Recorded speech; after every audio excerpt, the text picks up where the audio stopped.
Je m'appelle Djibril Gueye, habitant le quartier de Guet-Ndar. Nous sommes inquiets parce que depuis quelque temps, nous nous attendions, en tout cas nous les pêcheurs de Guet-Ndar, à voir ce protocole sur lequel nous courons derrière depuis quelques mois signé. Mais malheureusement, qu'est-ce que nous avons constaté? Nous avons constaté qu'il n'y a pas longtemps, les deux ministres de l'élevage et de la Mauritanie et du Sénégal ont signé un protocole permettant aux cheptels mauritaniens de vaquer à leurs occupations sur le sol sénégalais. Nous pensions que les accords de pêche, en tout cas, suivraient, mais malheureusement, depuis cette date, nous sommes dans une attente qui nous inquiète. C'est la raison pour laquelle, ce jour, nous nous adressons aux autorités et du Sénégal et de la Mauritanie pour qu'enfin, qu'ils nous disent l'état d'avancement des travaux sur les accords de pêche. C'est un problème crucial. Les populations de Guet-Ndar sont exacerbées et nous avons peur que cela ne dégénère. Avant cette extrémité, nous lançons un appel solennel au gouvernement du Sénégal, surtout, qui malheureusement, nous avons l'impression qu'il nous abandonne. Depuis plus d'1 an, nous ne travaillons pas. Et maintenant, vraiment, nous demandons avec insistance auprès de l'autorité sénégalaise de nous aider à aider les populations. C'est son rôle, c'est son devoir. Ils doivent nous assister dans tous les instants. Et les pêcheurs de la langue de Barbarie sont en ce moment dans cette situation.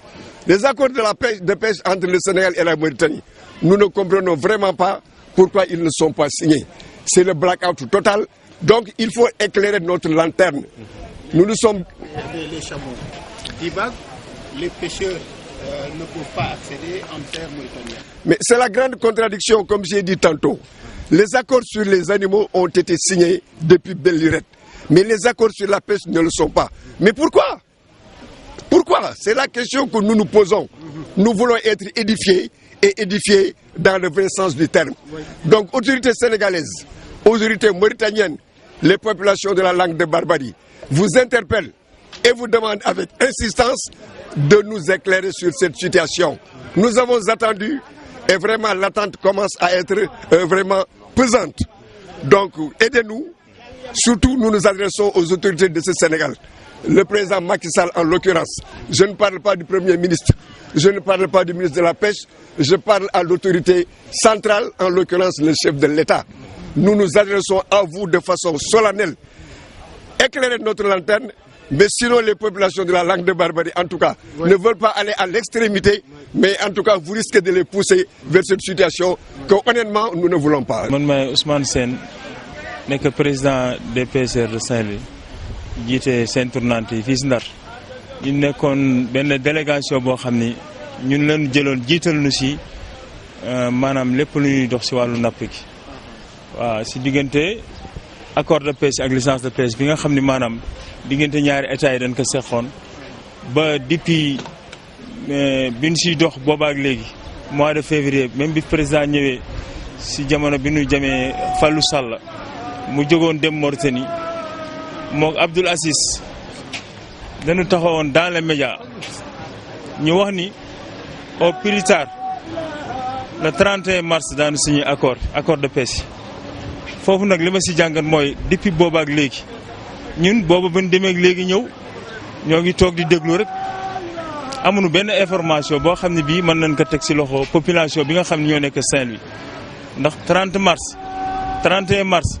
ba ñoo ngi si mois de mai le 19 tey kon déjà affaire bi traité na te it kilifa dafa am fu ñu kaa xool surtout njiitu réew surtout ilimaanu jàkk surtout borom kër goo xam ne moo jiite këram population diggante ñaari état yi diggante Sénégal ak Mauritanie amuñu benn problème boo xoolee ñun toog ak naari démb waxtaan ak ñoom ñun ñëpp benn famille lañu ñu daje waxtaan consensus ñu xam ni naari fii noo ngi si jàmm it ñun boobaa léegi ñu jàngat si li yàlla wax gannaaw ba nu sant yàlla dafa baax da a'uuzu billahi mina seytaani rajim mu wax ni ya sabbaha lillahi maa fi samawati wa maa fi l ardi mu ni yaa ayyuha allazina amanu lima taquluna ma la taf'aluna kabaru maxtan inda allahi an taqulu ma la taf'alun yàlla nee na lépp lu ngeen di wax na ngeen ko seet surtout président Abdoul Aziz maanaam lu ngeen di wax na ngeen ko seet si loo xam ne li da ngeen koy wax si seen gémmiñ te jullit ngeen bis bu ngeen ko defee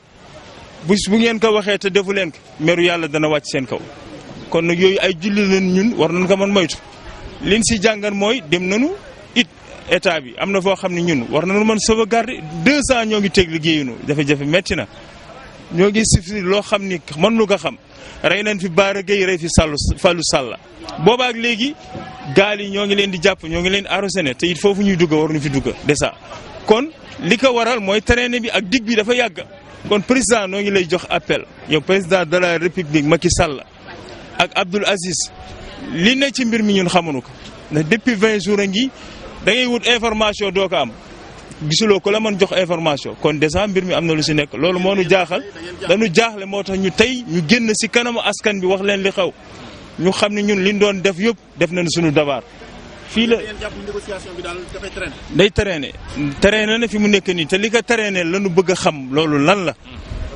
li ko traîner lañu bëgg a xam lan la li ne ci biir ñun xamuñu ko. transhumance bi mu ne affaire jur gi moom ñëw nañu fii signé ko ci ni mu gën a gaawee même pas ay semaine. li ma si gën a métti mooy fi ñu ko defee fii lañ ko defee Saint-Louis métti wu mun sax waaye ndax dañ si bëgg ñu wax ni sax signé nañu élevage kon daanu signé pêche léegi du yàgg te depuis boobaak léegi pêche mi ngi traîné kenn signé ko ah nax nañu parce que bu fekkee signé nañu gaz bi signé élevage transport te pêche moo gënoon nekk priorité pêche moo war nekk priorité ñëpp ñun jaaxle nañu te it lu nu ko mën faje lu dul suñu njiit yi ñoo nu mën fajal suñu soxla kan la noo dem naan ko fajal na suñu soxla diggante état la ak état jafe-jafe fi mu toll nii li ñu dund ñoo ko xam boo bëggee faj sa soxla bari liggéey warloo liggéey fooy liggéey ñun mool bu dee liggéey mooy fayal boppam soxla gis nga ñun nga may nu 2 milliards may nu milliards nga wutal nu jàmm ñu liggéey diggante Sénégal ak Mauritanie moo nu gënal lu nu mën a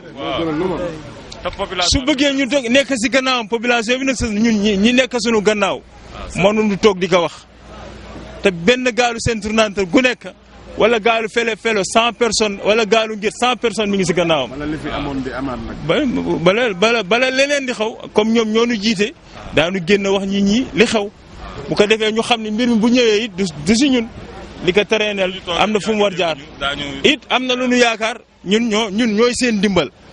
ñoom li ñu soxla si ñun lañ koy jëlee kon ñoom bu ñu bëggee dara ñoom nañu defal dara te am na lu ñu soxla ñoom loolu message la bu ñu sànni noonu rek wasalaamaaleykum